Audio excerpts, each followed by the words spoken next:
दिनै 26 जानुवारि अदेबानि भारतनि 76थि सुबुंखान्थि सान। बे सानखौ दुलाराय भारतआवनो गाजा गोमजायै फालिनाय जायो। बेबादिनो दिनै क'क्राझार जिल्ला खुंथायाबो 76थि सुबुंखान्थि सानखौ गाजा गोमजायै खुंफुंदों। दिनै फुंबिलि समाव क'क्राझार सरकारि गोजौसिन गेजेरारि आरो थांखि गोबां फरायसालिनि गेलेग्रा फोथाराव गाजा गोमजायै बे हाबाफारिखौ खुंफुंदों। बिटिआरनि गाहाय खुंगिरि प्रमद बर'आ 76थि सुबुंखान्थि सान फालिनाय हाबाफारियाव नुजाथिनानै हादरनि माहारियारि फिरफिलाखौ बिरहोयो। बे हाबाफारियाव क'क्राझार जिल्ला बेंगिरिजों लोगोसे मोनफ्रोमबो बिफाननि मावख'गिरिफोर, फरायसाफोरजों लोगोसे बिटिआरनि इएम आरो एमएलएफोराबो मैखोमै बाहागो लादों। मख'नो गोनांदि भारत उदांस्रिनि उनाव डॉ. बी.आर. आम्बेडकरनि दैदेननायाव ड्राफ्टिं कमिटिजों रेबजानाय भारत हादरनि संबिजिरखौ 1950 इं मायथाइनि 22 जानुवारियाव सुबुंखान्थिजों गिबिसिनै बाहायजेनदोंमोन आरो बै समनिफ्रायनो दिनैनि सानखौ सुबुंखान्थि सान महरै दुलाराय भारतआवनो फालिबोदों।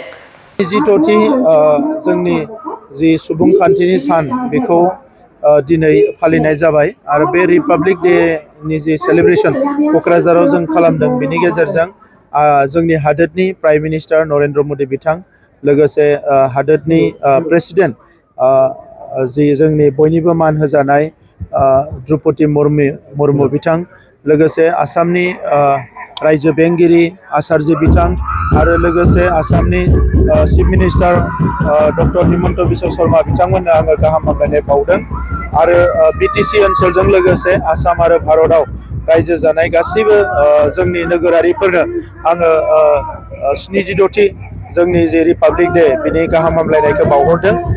बे फालिनायनि गेजेरजों भारतनि माहारिनि बिफा महात्मा गान्धी बिथांनिसिमबो आंनि सिबिनायखौ आं बावहरदों।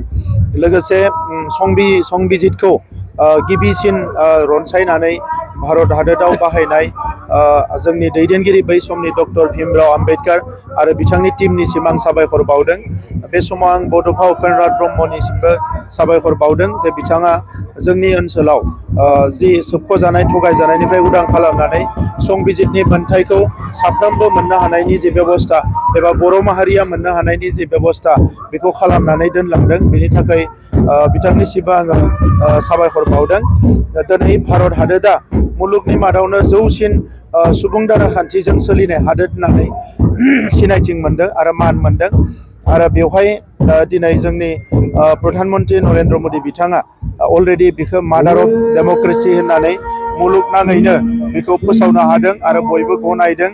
दा जोङो बयबो बुजियो जे संबिजितासो मोनसे हादोरखौ गोथों लामाजों दैदेनलांनो हायो आरो 78 बोसोर उदांस्रिनि जोङो बे समाव फालिखांबाय। बे 78 बोसोर जानायनि उनाव दिनै जों जि 76थि रिपाब्लिक डे जोङो फालिदों बै समाव जोंनि साफ्रोमबो नोगोरारिया बुजिनो हादों जे भारत हादोरा गमामायैनो मोनसे गोख्रों सुबुं दाराखान्थिजों सोलियो। दा नंखायनो गासैबो धोरोम गासैबो राव सुबुं अनजिमाया खम बारा जेसेबां थाया मानो बयबो दिनै गावनि संबिजितनि मोन्थाय आरो आयेननि मोन्थायखौ मोननो हादों आरो उदाङै रायजो जानो हादों। आं बिटिआर ओनसोलनि गासैबो रायजो राजानि मोजांनि थाखाय बयनिबो जौगानायनि थाखाय जोंनि सरकारनि जि पलिसिसफोर बेयो जाहाथे डेम'क्रेटिकेलि जायो आरो बेयो ग्रासरुट लेभेलसिम ग्रासरुट डेम'क्रेसिखौबो स्ट्रेंथेन खालामनो हायो बेखौ नोजोर बोनानै जों खामानि मावगासिनो दङ आरो इयुनाव मोनसे गोख्रों बिटिआर ओनसोल दाफुंनायाव जोंनि सुबुं दाराखान्थिजों आवगायलांनो हागोन आरो सुबुं दाराखान्थिखौ आरोबाव गोख्रोङै गायसननो हागोन होननानै आं मिजिंथिदों। Welcome to IBT Coaching Institute, Kokrajhar, where your success story begins. Experience top-notch education with affordable course fees, making your dreams achievable. Learn from experienced faculty members dedicated to your academic growth. Our specialized teachers offer in-depth explanations and regular doubt-clearing sessions. Last year से preparation start किया boat coaching join करने के बाद ही मेरा exam clear हुआ। तो मेरा इस साल 3 exam का pre clear हुआ, CHSL का प्री क्लियर हुआ, फिर IPS PO का मेरा प्री क्लियर हुआ है और CGL का भी मेरा प्री क्लियर हुआ है। तो अभी मैं मेंस का प्रिपरेशन कर रहा हूँ। Stay updated with current affairs classes tailored for competitive exams. Boost your exam readiness with daily CBT and offline mock tests, ensuring you are always prepared.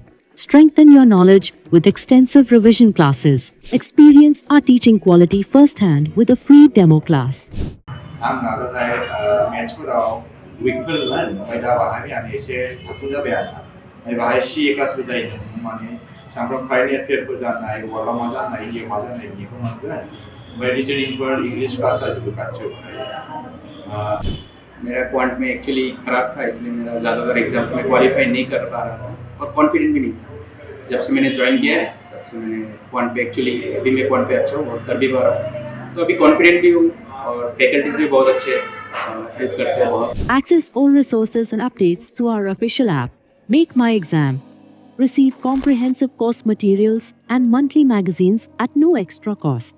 Join India's #1 coaching institute with proven success in SSC. Our achievement.